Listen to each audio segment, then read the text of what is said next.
د انقلاب انځور دلته اوږد انقلاب تیر شو، دلته ډېر زیات خلک مړه شول، دلته ټول کافران راغلل زموږ په وینو ښه ماړه شول، دلته ټول کافران راغلل زموږ په وینو. د شهیدانو او غازیانو کیسې 19مه برخه.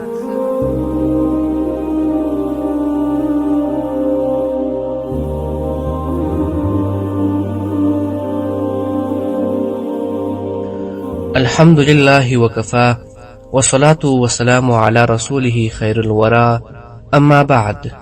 محترمو ګډونوالو، السلام علیکم ورحمت الله وبرکاته. الله تعالی دې وکړي چې روغ جوړ او خوش او خوشحاله بیاست. د شهیدانو کلی نکه ولسوالۍ وړه ده او لوړ غرونه ترې چارپیر دي. غرونه یې په لوړو نښترو پوښلي دي چې ساحې ته یې ځانګړې ښکلا وربخښلې ده. ختیځ ته یې زیړوک ولسوالۍ، شمال ختیځ ته یې د خوست ولایت شمال دومندۍ ولسوالۍ، شمال لویدیځ ته یې د پکتیا ګردڅیړۍ ولسوالۍ، سټوکنډو او شاهي کوټ، لویدیځ ته یې د پکتیا ولایت زرمت ولسوالۍ، سرکي سیمه او جنوب ته یې سروزه ولسوالۍ ده. نکۍ ولسوالۍ ته د سفر په جریان کې د منطقې له یو مجاهد سره وغږېدم. نوم یې شاول خان تخلص عکرمه او د نکۍ ولسوالۍ د اوشکې کلي اوسېدونکی دی. له عکرمه څخه مو د تیر انقلاب د وخت د نکۍ ولسوالۍ د حالاتو پوښتنه وکړه. عکرمه راته وویل مولوي سنگین فاتح د پکتیکا ولایت والی و. د هغه د ولایت په وخت کې دا ولسوالۍ فتح سوه. 2006 میلادي کال و چې بیا حکومت دلته نسوی راتلی. یو وار امریکایان او داخلي غلامان راغلي وه چې 3 شپې او ورځې مو جنګ ورسره وکړ. د مړو جسدونه یې پاتې سوه او د سره صلیب نړیوالې ټولنې کارکوونکي ورپسې راغلل او د مړو جسدونه یې یوړل. دلته داسې کورونه هم سته چې 4 او 5 شهیدان لري. په خپله زما هم یو ورور او یو مې بچی شهیدان سوي. له عکرمه څخه مې د ورور او بچی د شهادت کیسې بیانولو غوښتنه وکړه.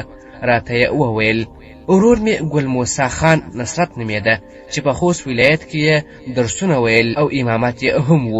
کله چې امریکایانو پر افغانستان یرغل وکړ نو ورور مې نورو درسونو ته شا کړه.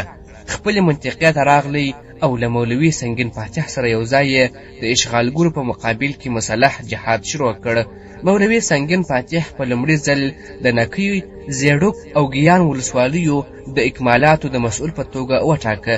له هغه وروسته د نکۍ، برمل او د پکتیکا ولایت د مرکز د نظامی مسؤل په توګه وټاکل سو. په ورسپارل سویو مسؤلیتونو کې یې له پوره اخلاص او صداقت وروسته د پکتیکا او پکتیا ولایتونو د ولایتي کمیسیونونو د مسؤل په توګه 6 کاله جهادي خدمت ترسره کړ. یو ځل پر نکۍ ولسوالۍ باندې تعرض وسو، هلته زخمی سو. هر وخت به یې پر دشمن کمینونه وهل. یو ځل یو رینجر موټر ورسره و چې د دشمن په کمین کې وغورځېدل. 4 ملګري یې شهیدان سول، یو ملګری او دی ټپیان سول. زموږ له دلګۍ څخه د دلګۍ مشر نصرت په ګډون 28 کسان شهیدان سوي دي. ورور مې نصرت د پکتیا ولایت د جانخیل ولسوالۍ له فتح څخه 10 ورځې وروسته د جمعې په شپه له دښمن سره په مخامخ جګړه کې په شهادت ورسید. موږ ټول وړونه یو او کشر ورور مو نصرت و. شهید نصرت د 5 زامنو پلار و چې اوس الحمدلله 3 زامن د قرآن کریم حافظان دي او مشر زوی یې 6 کال د لوی دورې تاج پر سر کوي. بچی مې محمد خان نومېده، تکړه او مخلص مجاهد و او ټول مجاهدین یې د نرم خوی د ښو اخلاقو د لرلو له امله ښه یادوي. محمد خان زوی مې یو ورځ له ملګرو سره په تشکیل ولاړ چې د غزني ولایت په ګیرو ولسوالۍ کې د ډرون هدف شو.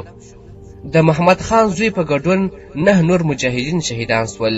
محمد خان بچی من هم د 25 کلو په عمر د شهادت لوړ مقام ته ورسید. روح دې شاد او یاد یې تل تر تله پاتې وي. سپین ژری له پکتیا څخه پکتیکا ته په سفر وم. د موټر سورلۍ پوره سوه. پر پاخه سړک مو یو څه مزل وکړ چې خامه شروع سوه. موټر هم د هډې و، سخت ژوبل و. په خامه کې مو د یو او بل خبرې نه سوای صحیح کولی. زه هم د شانتني سټ په منځ کې ناست وم.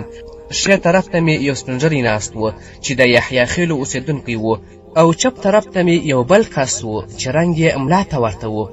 له تعمیر بازار څخه چې ووتلو لږ مو غوږونه ارام سول. د چپ طرف نه پرته زنګ راغلی او ورسره وغږېده. لهجه یې کندهاریانو ته ورته وه. چې خبرې خلاصې سوې ټلیفون یې قطع کړ. ما پوښتنه ورڅخه وکړه لهجه خو دې د کندهاریانو ده، د کندهار خو به نه یې؟ هغه راته وویل نه د زابل یم. ما ورته وویل په پکتیکا کې دې وظیفه ده؟ هغه راته وویل نه، وظیفه خو ستا غوندې ځوانان کولی سي، زه خو سپین ږیری یم. ما ورته وویل ته هم لا ځوان یې، دومره خو ژوبل نه یې. هغه راته وویل زه مریض یم. مړوندونه یې راښکاره کړل چې د زخمونو نښانې پرې له ورایه ښکارېدې. ما ورته وویل دا ولې؟ هغه راته وویل اوس خدای تعالی ژوند راکړ، د ژوند کولو مې بیخي تمه نه وه. ما ورته وویل زندان دې تېر کړی دی؟ هغه راته وویل هو، په کندهار کې د جنرال عبدالرازق په شخصي زندان کې 2 میاشتې او 15 ورځې بندي وم. بیا یې د 16,500 ډالرو په بدل کې آزاد کړم. غاښونه یې راښکاره کړل چې ټول یې ورمات کړي وه. بیا یې نور غاښونه ایښي وه، نوکان یې ور ایستلي وه او له ورایه ښکارېدل. سپین ږیري ویل سترګې مې چې وغړولې پر ځان پوه سوم چې ژوندی یم.